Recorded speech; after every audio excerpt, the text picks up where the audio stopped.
What's up, you guys? Sean Ross Sapp, Fightful Scraps. I know some of you are going, what the hell is Fightful Scraps? Well, I'll get to that momentarily because that's one of the first questions that we have. But I'm doing a Q&A over here to accomplish a few different things.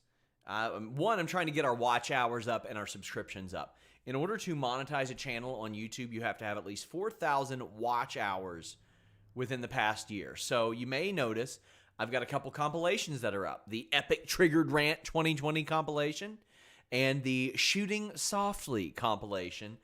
These are like hour-long videos, maybe longer, that you guys can go check out, help us get our watch hours up before we do this hard launch of Fightful Scraps on January 1st. There will also be the 2019 Epic Triggered Rant collection. There's going to be a Fightful Funniest Moments and a What to Expect out of Fightful Scraps video. By and large, Fightful Scraps will have clips from Fightful interviews.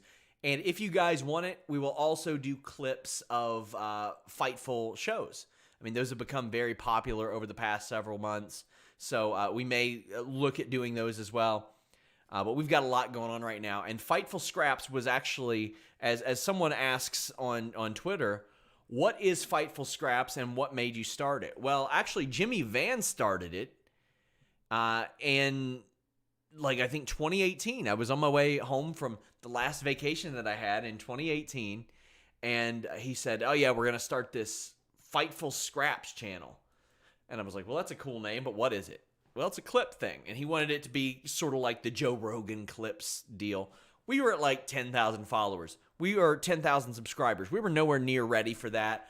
Our interviews weren't getting that much traction anyway. There just wasn't a lot going on as far as the buzz, so to speak. We were still really developing our name. We had just started Fightful Select, but I think it was early 2019 or maybe 2020, I started to do clips of all my interviews anyway for Twitter. And I was like, if I'm clipping these for Twitter, I might as well just go ahead and clip the whole thing and upload it to a YouTube channel to use.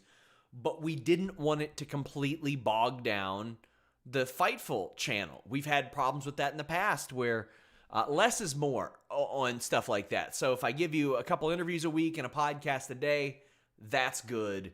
We don't necessarily need 6 interview clips to go along with that, doing 200 views a piece. So we decided to revive Fightful Scraps on January 1st, 2021. Joel Pearl said, see, I always thought scraps meant like street fights with other non-MMA wrestling boxing fights. Well, it kind of does. That's the thing. It's a fight term as if you're scrapping with somebody, but it's scraps from our videos. Thought it was a clever name. But yeah, that's what we're doing here. We are bare minimum on watch hours because we have not had Fightful Scraps active for well over a year. And I already have over 300 clips on the back end, and they're going to go up as we go along.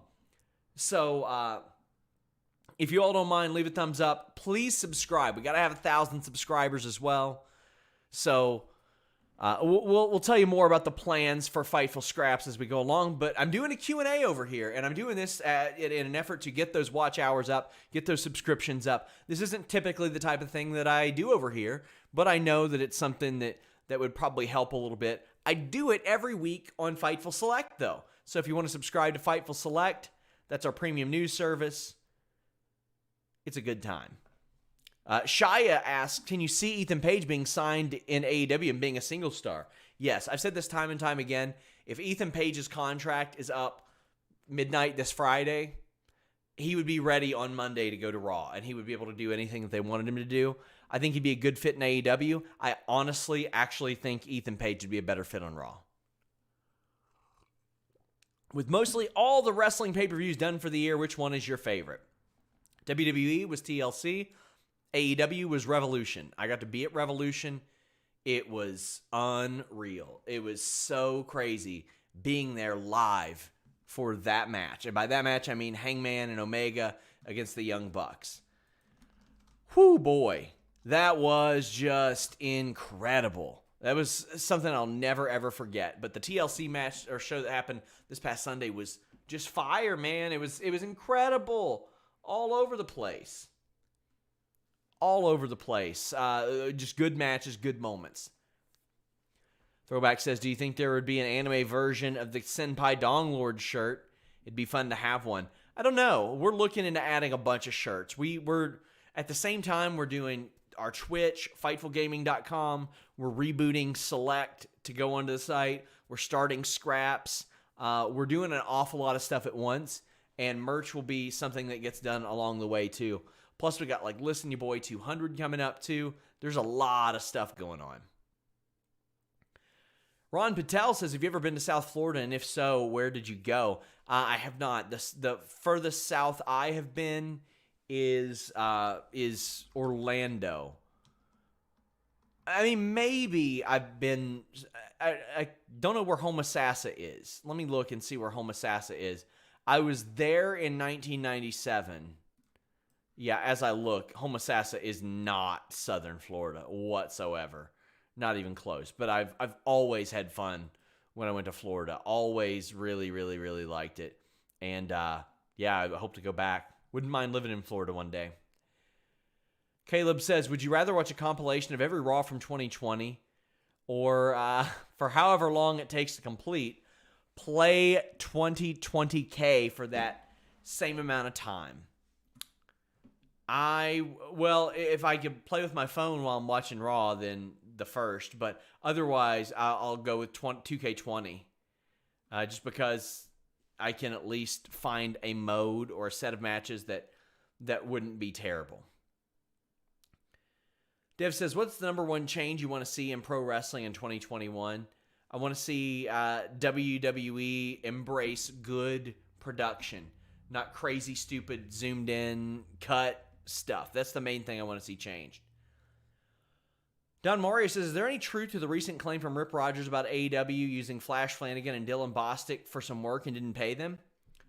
Well, Dylan Bostic was there for a couple of spots before the pandemic. I know that to be true. I don't know whether there's any truth about them not getting paid or being shorted. I saw Dylan said that he got shorted. So I don't know. When I look at that, I'm like, okay, does that mean that they paid him but not enough, or they didn't pay him at all? The way that he said that made it seem like they paid him less than what they agreed. I have asked AEW. I have not reached out to Dylan Bostic or Rip Rogers. I'm sure Rip would be more than thrilled to talk about it. But I'll see what I can find out. Craig says, which WWE superstars should they look to build their men's and women's division to build up long-term success given their recent down ratings? Roman Reigns, as he is right now, seems to be doing pretty well. Big E is an easy one. The Street Profits need to be, like, they need more depth to them. They need more depth to their characters. Bianca Belair is one that I want to see do incredible. If Matt Riddle can get past his personal issues and personal problems and legal battles, then he would be one that would probably do pretty well, but those issues might end up haunting him too. So, yeah, I hope that they can embrace these characters and humanize them in a way. Undisputed Era is one too, but when I hear them talk trash, I'm like, they're not good at talking trash. They all dress the same. They need to freshen up really, really badly. Rhea Ripley's one that I think would do really, really well as well. Danny asks where I think Tessa Blanchard will sign next, and will people embrace her again? Some will. It's in a lot of people's nature to be forgiving. I'm that way too, but I also do want to see her apologize for what happened, and she needs to apologize to people too. Even if the racial stuff isn't what we quite think it is, there are plenty of other things that happen that probably should be addressed. Other than that, if you take all that sick shit away, she is an undeniable performer. And when I say that I think that she is a main event of WrestleMania level performer within the ropes and on promos, I truly believe it.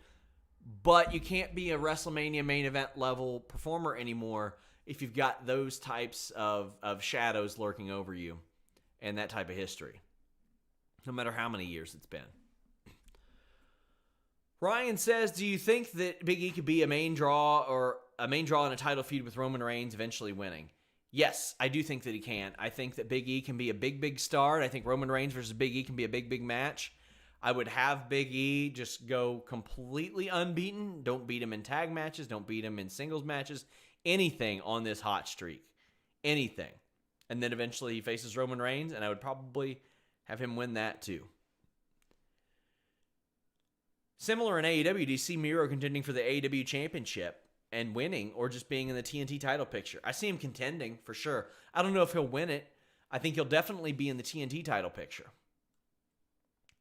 Wrestling Plug says, who will win a championship first, Bengals or the Reds? Bengals. They've got Joe Burrow. How would you feel if LeBron joined the Raptors? I would be ecstatic if LeBron joined the Raptors. There are so many people, in relation to the NBA Twitter thing, I did one of those copy and paste things where a bunch that are on all the NBA Twitter things, and it'll say LaFraud's Mickey Mouse Championships, and it's just a bunch of ridiculous shit. And I was like, this is the kind of thing that NBA Twitter says. They roast everybody, even LeBron, one of the greatest athletes of all time. I think LeBron is amazing. I would love to have him on the Raptors.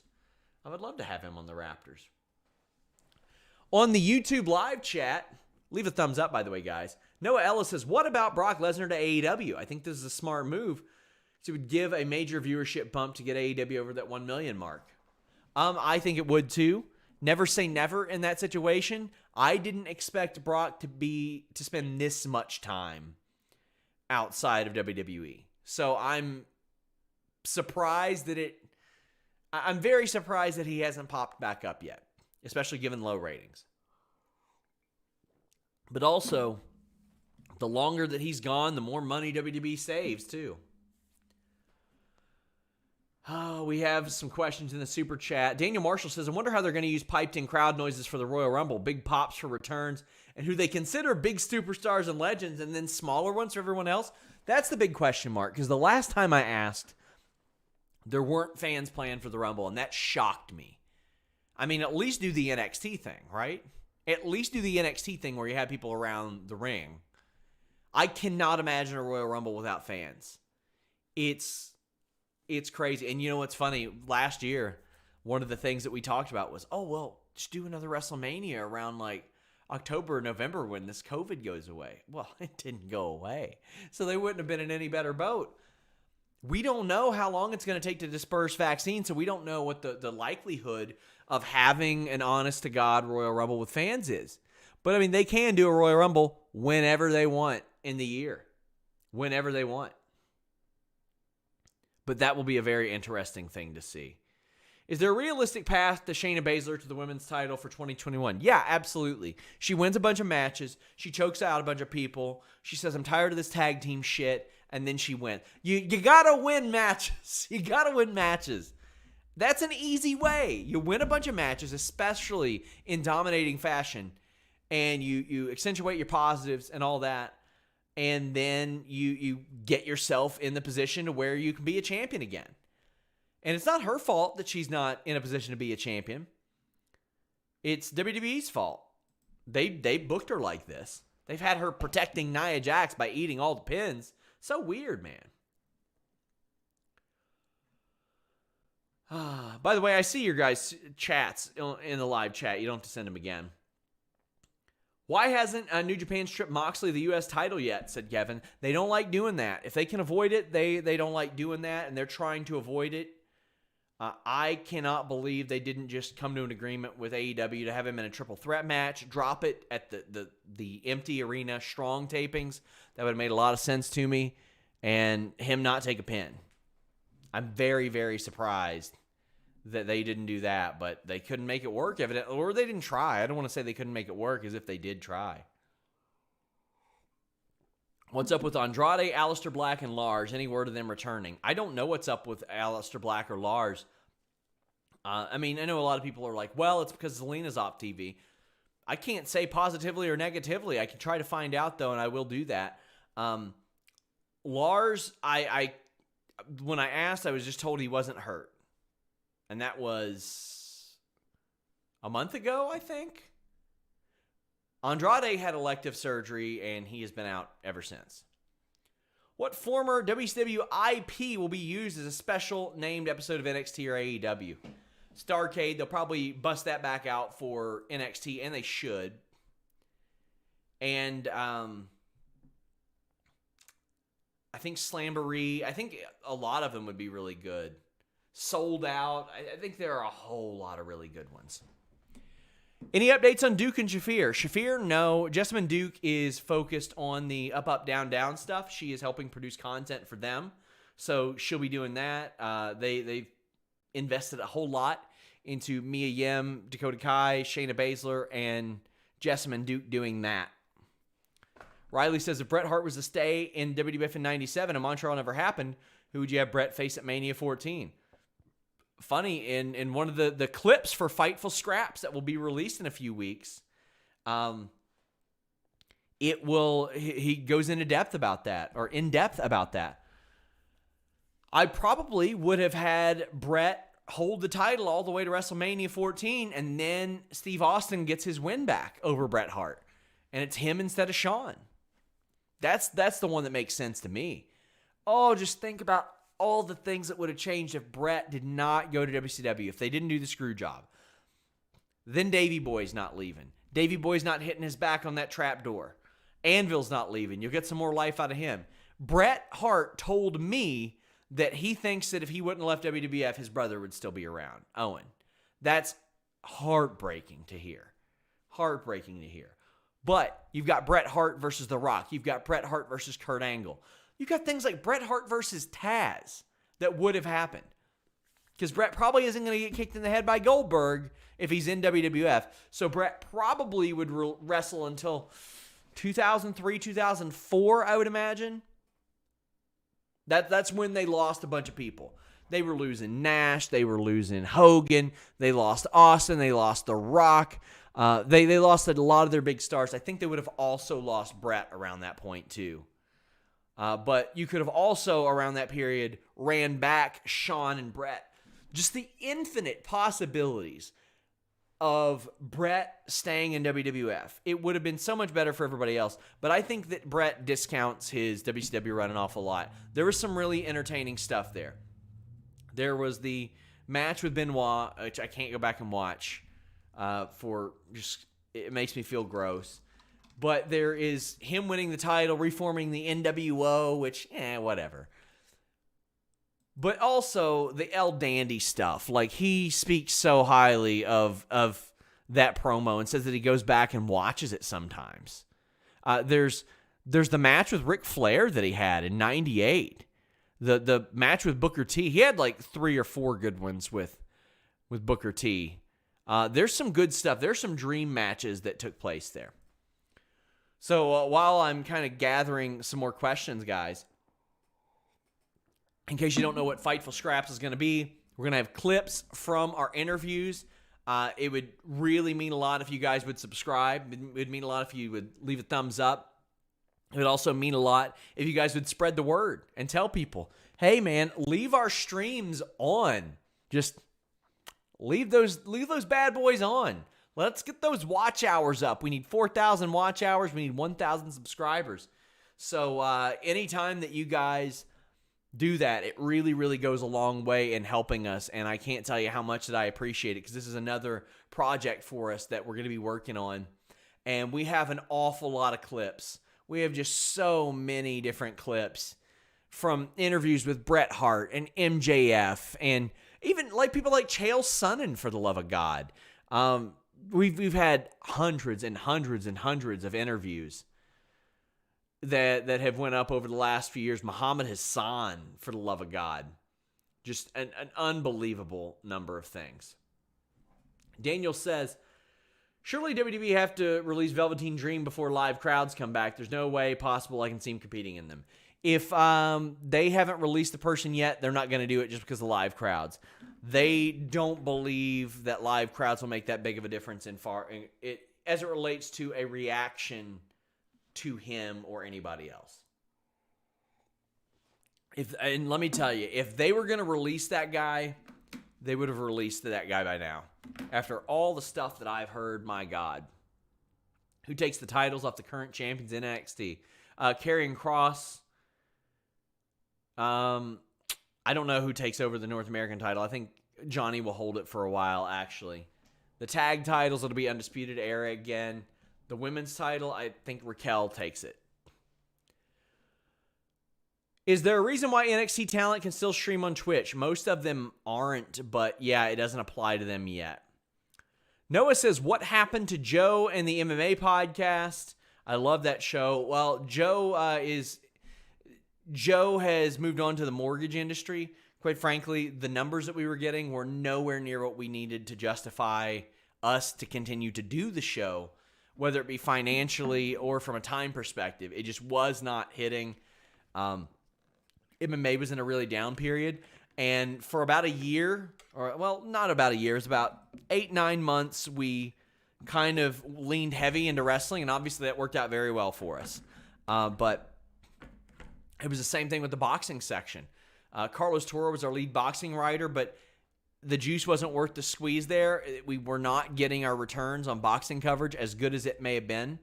And we asked Carlos to be a full-time wrestling writer and then sometimes do MMA and boxing.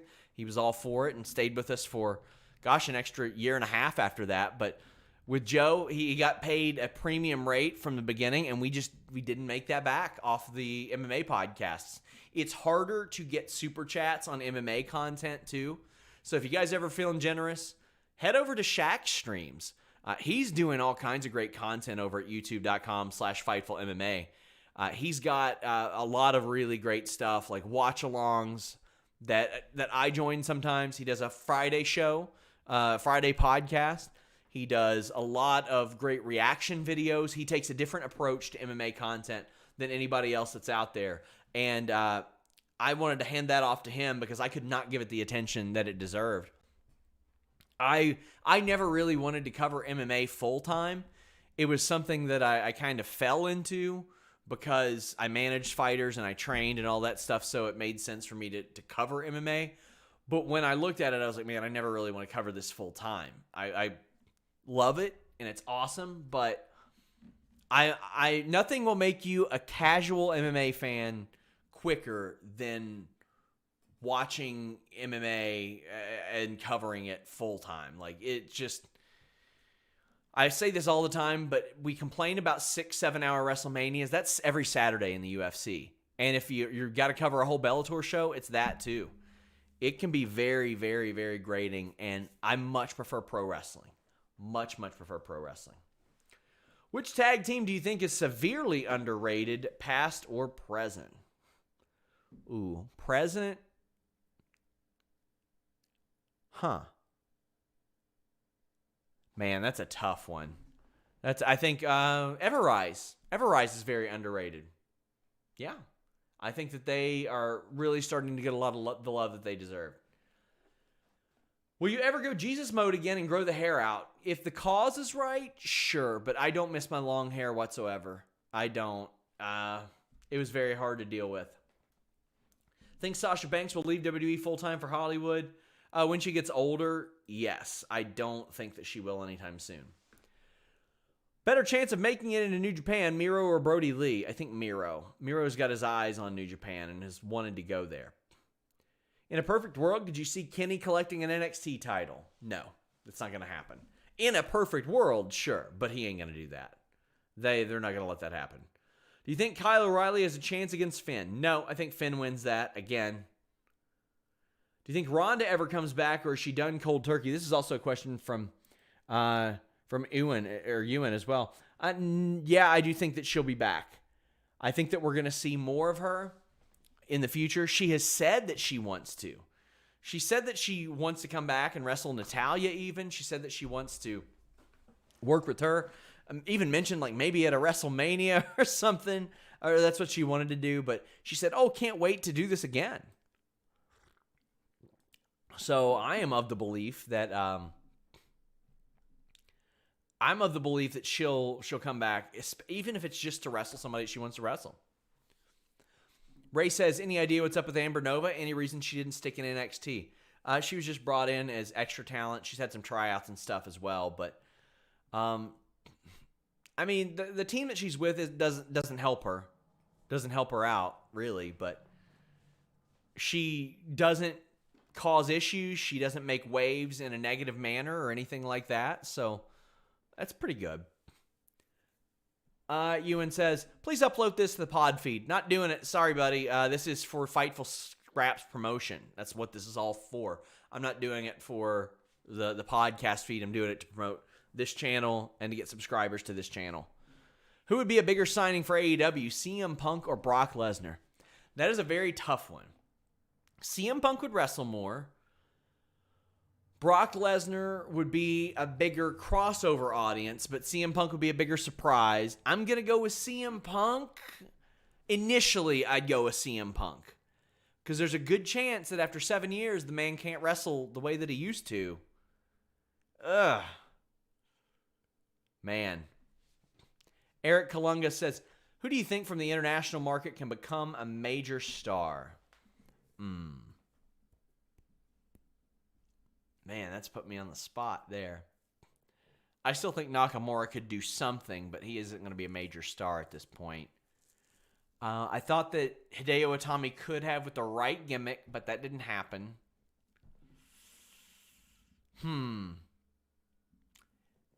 Io Shirai based on who they have now.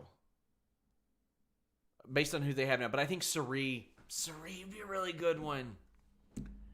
There are a couple people in Stardom that I think could be big hits. Big hits. What match or pay-per-view has changed your life to the point to where it leads you to be who you are at this point? None, really, but I can say that... Let me see what the name of the Clash of the Champions was.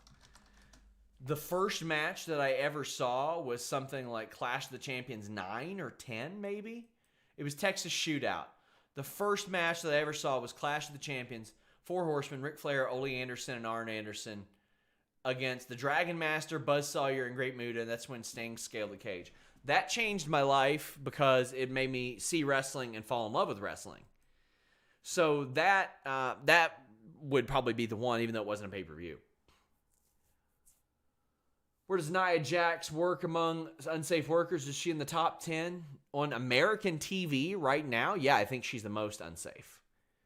In Ring of Honor, AEW, New Japan, and WWE, the top.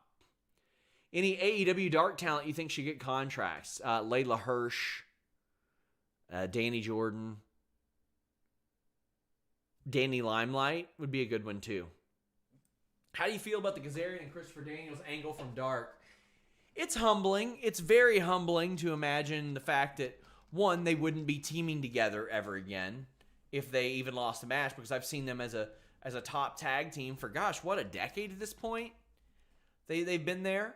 But Christopher Daniels is 50 years old. And when you look at that, it's like, oh, wait, well, Frankie Kazarian isn't that much younger. He's, I think, 43, 44 probably. He's an older fellow. Let me look. 43. Usually I have the benefit of being able to pause a recording if I need to look something up. But it's very humbling to see that, because I've been watching Christopher Daniels for the last 16, 17 years. I've been watching Kazarian for about that length as well, across multiple promotions. And over half that time, I've seen them as top guys. So yeah, I like the idea. It gives them something to do. What do you think is an underrated match of 2020? Oh, Aleister Black, Apollo Crews. That was an unreal one. What do you think of the Shawn Spears story? They're just working. I don't think too much of it. Elliot Fletcher says maybe Iwatani is one for international star. I think there's like one little thing that she's missing. I don't know what that is, but I mean, God, she's got time to do it. She's got time to fix it. Is it Julia that I like? Yeah, Julia in Stardom has a lot of just pure charisma. Oh my God, like she just oozes it. And like when you see photographs of her, you're like, oh man, she could be a big star. She could be a star. Just the way that she'll hold a title, or the way that she poses. It's like they can teach you the rest, right? Oh man, I honestly think that Siri Kondo should try to do some more stuff in American Pro Wrestling. She's been in the UFC, or I think she got released from the UFC. I'm pretty sure.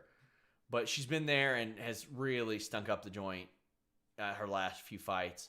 But I think she should return to wrestling and do more there. I think she could be really good and somebody WWE would like. Do you want to see AJ as world champ again in the Fed? I would if it made sense. If it made sense, then yes, I'm all for it. But it's got to have the right story and the right situation. But otherwise, yeah, I love him. Everything has been done in wrestling, but does AEW need to have its own gimmick match that separates them from other promotions? They've had Mimosa Mayhem. They've had the Casino Ladder match. They've got that terrible Casino Battle Royal. The Casino Ladder match is so much better. I think that's the one for them.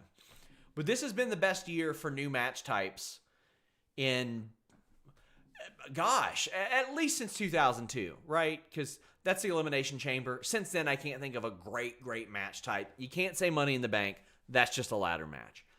Before that, it was what? The Hell in a Cell, maybe various triple threats, all that.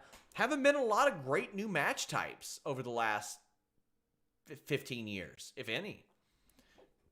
This year we got the Fight Pit, we got the Casino Ladder match, we got the Advent or Stadium Stampede. We've had more cinematic matches, but they've got a few. They've got Stadium Stampede, which most people can't do. They got the Casino Ladder match. I don't think Mimosa Mayhem was any good. You think Paige Van Zandt makes it in bare knuckle fighting? Yeah, I think she'll do good there. One of my friends is actually calling her out repeatedly. Jenny Savage. Possibility of Ricochet going to AEW. He's worked with all the guys there in multiple promotions. I think there's a good chance he would go to AEW.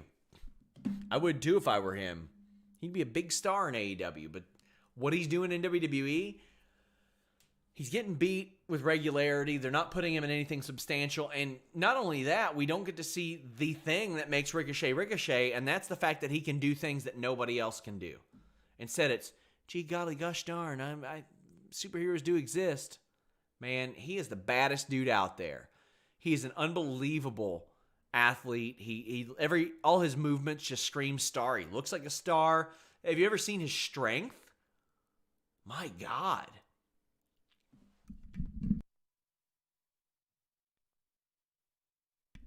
Aaron Entertainment says, what kind of match would you come up with using your creative mind, Sean? I don't know.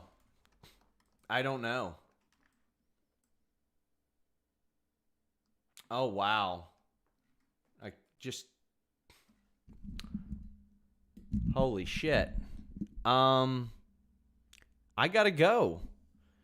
All Elite Wrestling has posted a tweet indicating that Brody Lee has passed away.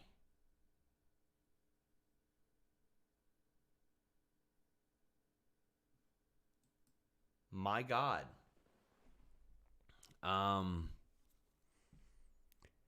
Yeah, I gotta go.